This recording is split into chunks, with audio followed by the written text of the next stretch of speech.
Tipid akong napangiti. Salamat po.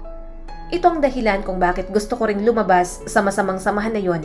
Alam kong marami ang mapagsamantalang tao, pero may mga mabubuti rin naman. At alam kong sa bawat taong makakasalamuha ko, matututo ako ng sobra sa kanila.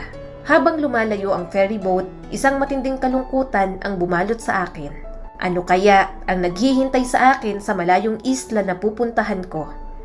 Wala akong mga sagot, tanging ang desperadong pag-asa lang ang baon ko. Sige na, kumain ka na, udyok niya pa sa akin. Binuksan ko ang Tupperware at kumain na rin. Nangilid ang mga luha ko. Ito ang unang beses na kumain ako ng pagkain dahil gusto akong pakainin ng isang tao. Sa samahan, pinapakain kami para may lakas na gumawa ng masama. Samantalang ang babaeng tumulong sa akin, walang masamang motibo. Gusto niya lang akong kumain dahil gusto niyang magbigay.